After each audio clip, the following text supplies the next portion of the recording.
Pornography. Pornography is a subject that, to me, is very strange and very odd.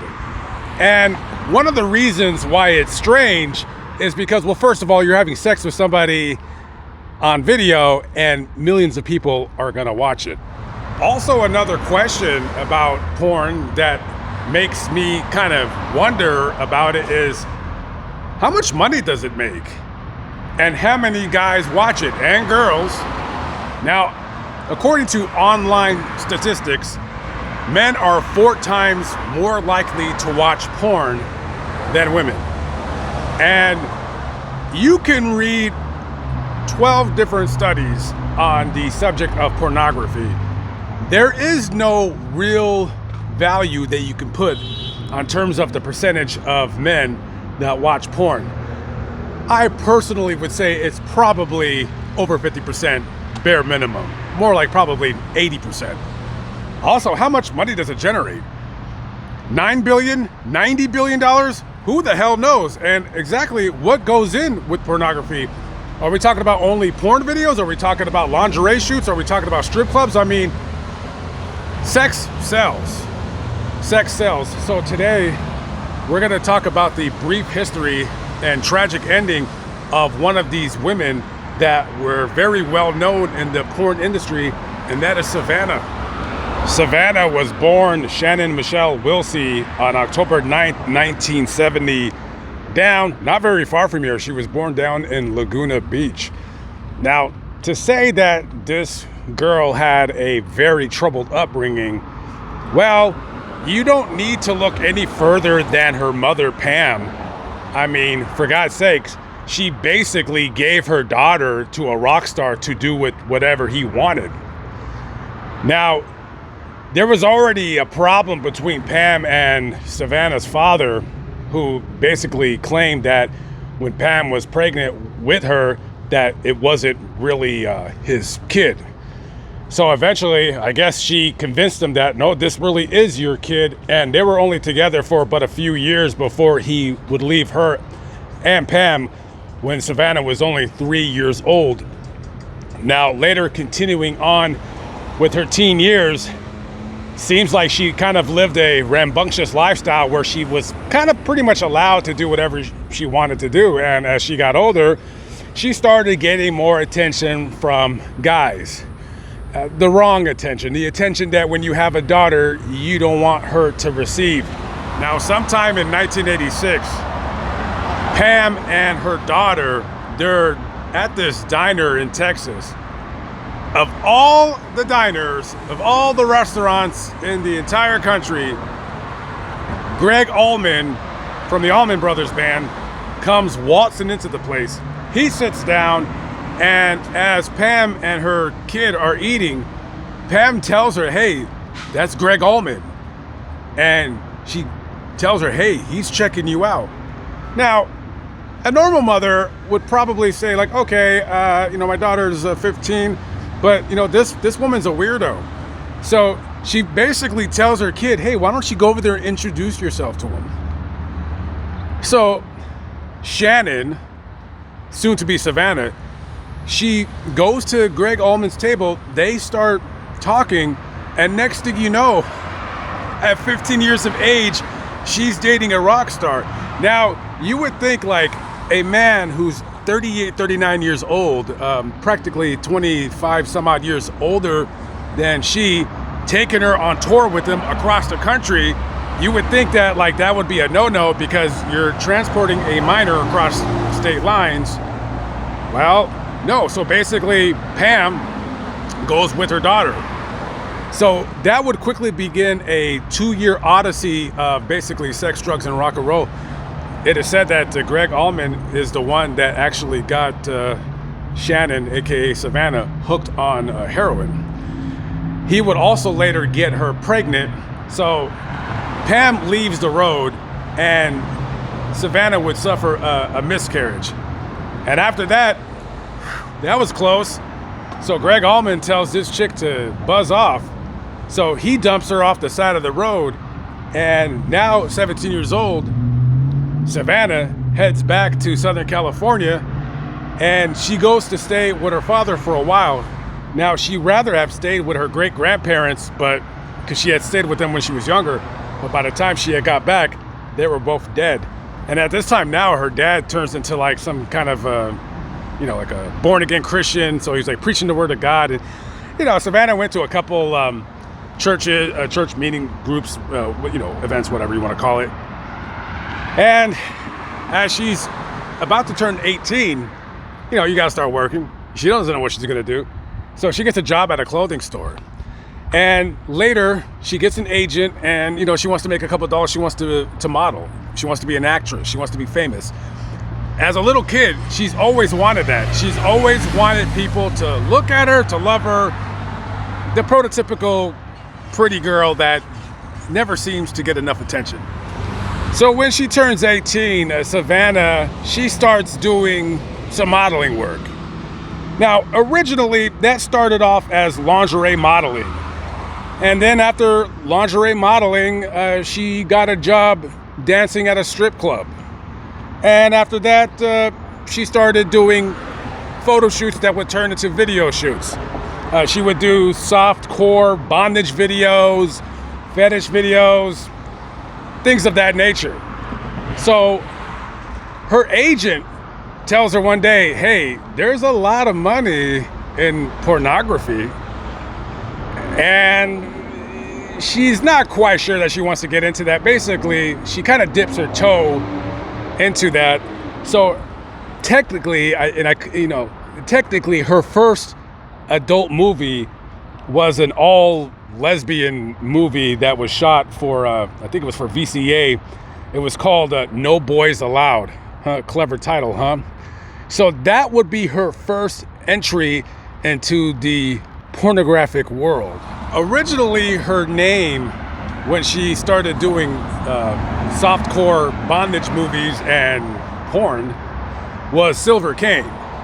And later she would change her name to Savannah. She got that name from a 1982 movie called Savannah Smiles. She really liked that movie as a kid, so she started calling herself Savannah. By 1991 now, she's getting quite popular in the adult market.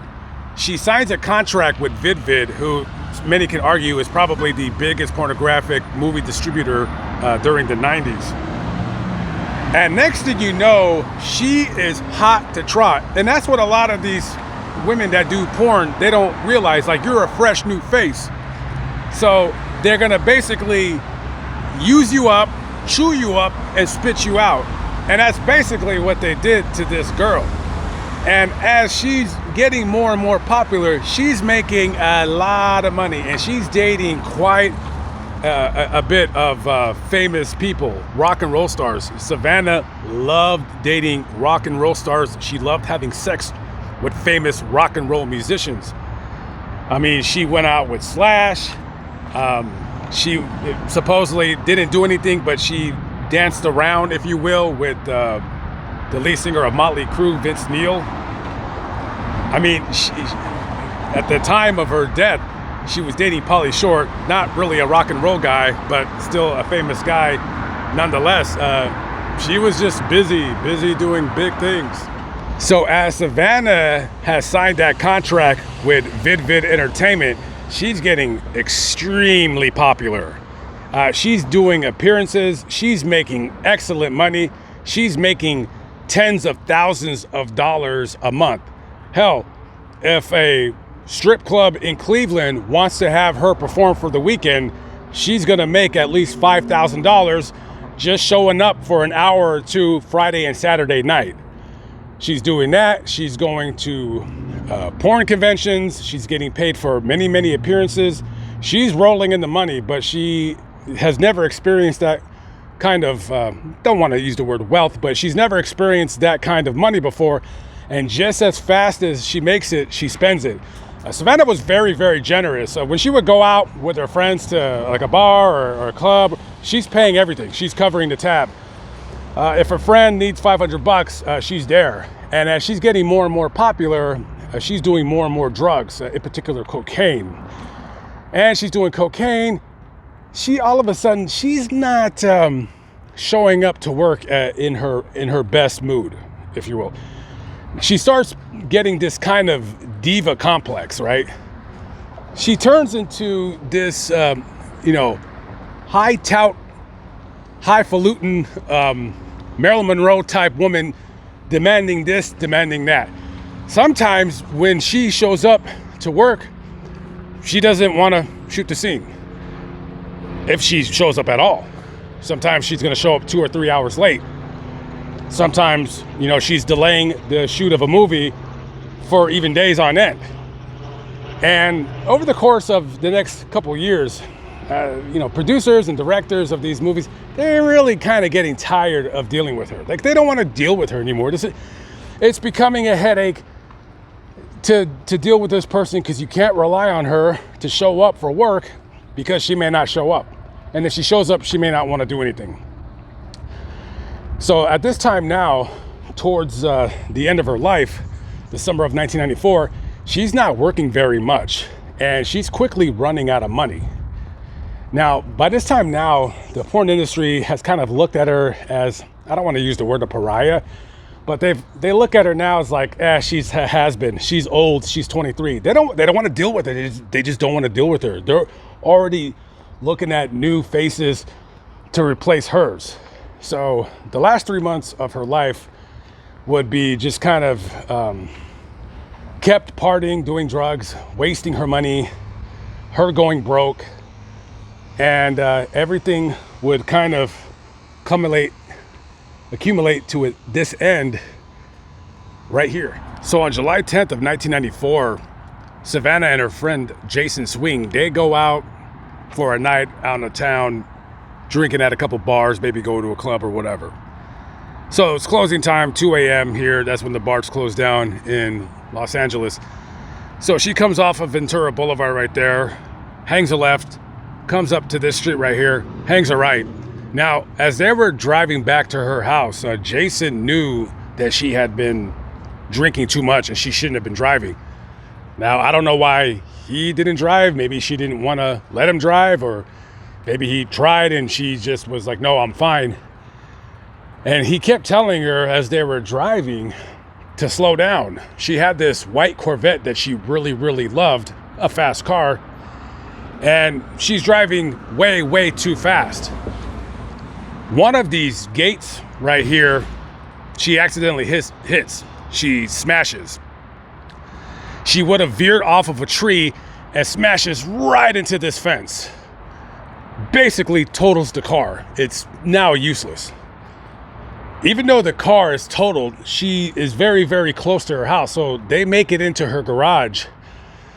And, Jason's messed up, Savannah's messed up. So she goes to the mirror. Now, according to popular belief, people want to say like, oh, her face was smashed. There were scars all over the place. There was blood everywhere. It was just crazy. No, that wasn't really the case. Now, some people said that she had broken her nose in the accident, but according to Jason, she was tripping. He's like, dude, what's wrong with you? It's not even that bad. Okay, there was blood coming out of one of her nostrils, and her nose had a bruise on it. That's really about it. Other than that, it was fine. So she's tripping out because she has a photo shoot, I want to say in New York.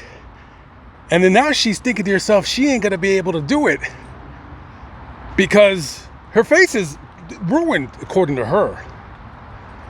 So she tells him, hey, do me a favor. Can you go walk my dog? Like, I just need to be alone for a little bit or whatever. And he said, yeah, it's fine. I'll go walk your dog. So he go walks the dog. He's gone, I don't know, 10, 15 minutes. He comes back. And in that house, right there, in the garage, he finds Savannah with a self-inflicted gunshot wound to the head. A gun that she had borrowed from a friend because she was worried about people stalking her. And I think she actually did see somebody in and around her house. She called the police, supposedly.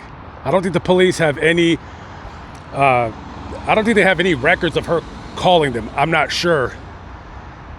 he said, she said, what do you want to call it? But that is the house right there where she basically ended it all, simply because she got into a fender bender with a wall, smashed her car up, more than a fender bender, and she thought the whole world was ruined.